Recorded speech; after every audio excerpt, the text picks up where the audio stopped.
So today we're going to talk about the difference or the similarities and the differences between apraxia and aphasia, because a lot of people want to know what's the difference and can you treat one without treating the other. So to start with, aphasia and apraxia are not the same thing.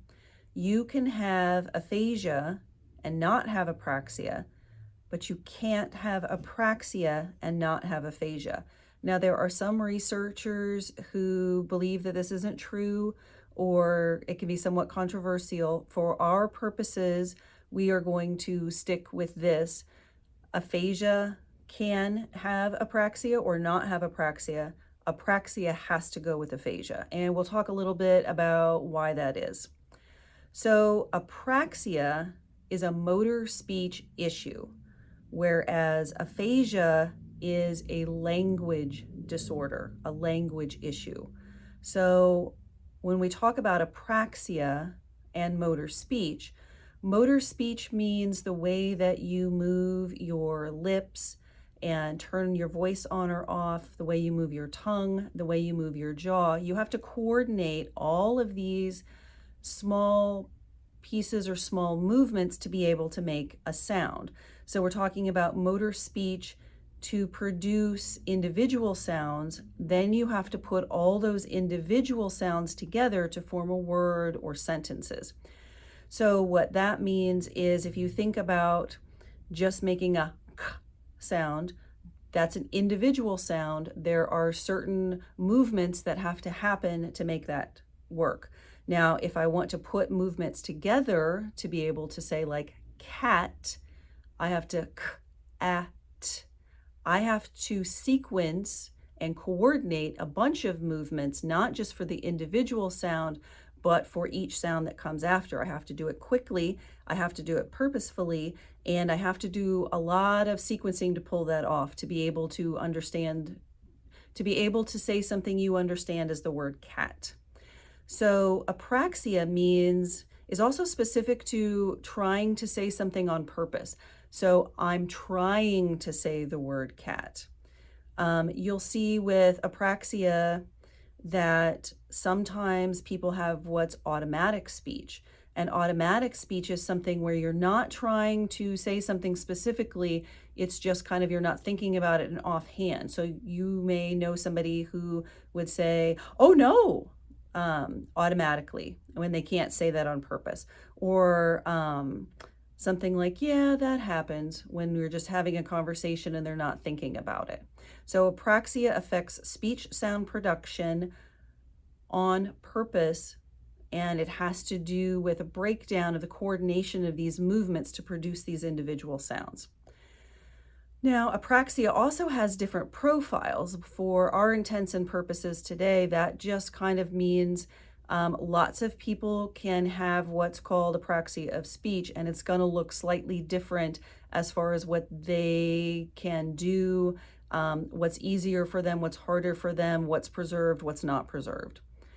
So when we talk about aphasia as a language disorder, we're talking about aphasia affects speaking and listening and reading and writing, etc.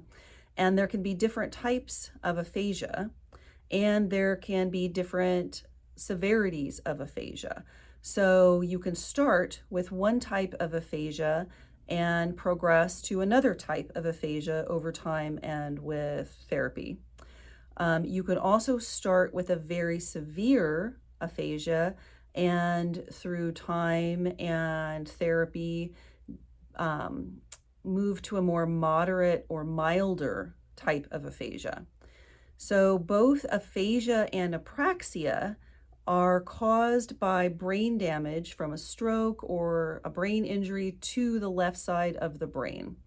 Now, our handy dandy brain that I have here is going to help us understand this. So I have a handy dandy brain here, and you happen to be looking at the left side of the brain. You see my brain, and our brain has two sides, left side and a right. So the left side, imagine it looks like this. So this is my brain, and you can see it this way. So when we talk about apraxia, we're talking about damage to this little area right here. I get my motor cortex, which is a little funky to see on this guy.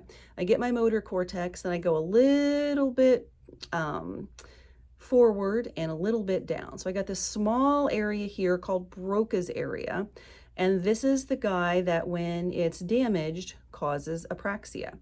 Now, there is apraxia that can be caused from damage to the insula, which is this kind of gray matter in between these lobes. We're not going to be talking about that today, even though it is a valid form of apraxia. That just so you know that is a thing. But in general, when we're talking about apraxia, we're talking about damage to Broca's area right here. So it's a small area.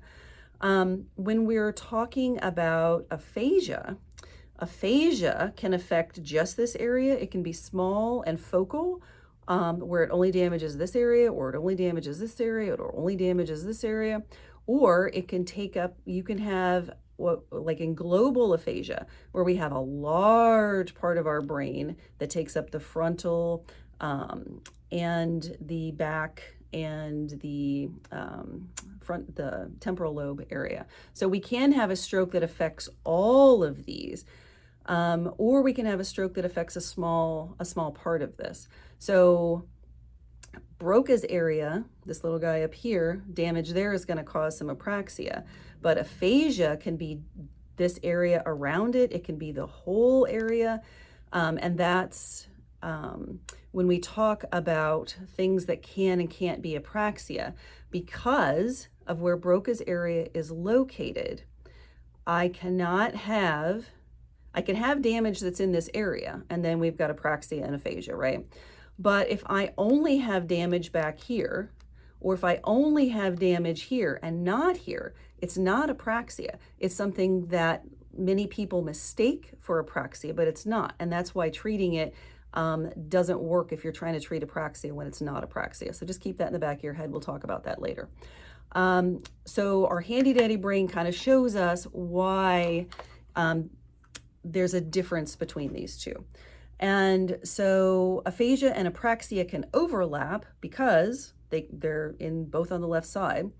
And that's why you can have aphasia and not have apraxia, but when you have apraxia, you always have aphasia. And so you have to treat aphasia and apraxia at the same time. Otherwise, what you're doing is you're working on making movements to make sounds, but those sounds don't have any meaning. Because you're not accessing the language that goes with that. When you're working on aphasia, you want people to be able to speak functionally, meaning I want to say like hi, bye, help, those types of things. If I'm only working on speech sounds so that I'm like ta ba ta ta pa ta pa ta ta, that's nice that I can make those sounds, but they don't translate into anything meaningful. So it's not helpful to work on apraxia without also working on the language component, because the whole reason you say speech sounds is so that you can form words that have meaning to talk to somebody or to understand, right? So to summarize, both aphasia and apraxia are from damage to the left side of the brain. One, the apraxia, affects accurate speech, sound, production, coordination to be able to say words on purpose.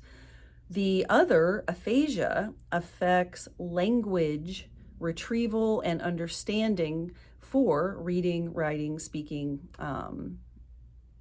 and understanding. So hopefully this has been a helpful primer to understand the difference so we can go into more detail on future videos. And also remember that in these videos, there's always going to be people who say, oh, yes, but mine is like this. Okay, yes, but mine doesn't do that. These videos are true. They may not be true specifically for every single person in the world who has aphasia and apraxia. So these are general, the vast majority of people types of things. And remember that you can go to the website, theaphasiacenter.com, and click on the articles, and you will see discussions or articles about the differences between aphasia and apraxia. You'll see articles on things that you can do to help aphasia. You will see articles on different types of aphasia. And all of these articles you can download as a PDF for a handout. So definitely go to the aphasiacenter.com website, look for the articles because there'll be more discussions about a lot of different aphasia topics there. Thank you for watching today, and I hope this has been helpful, and we will make some more videos that talk about more topics.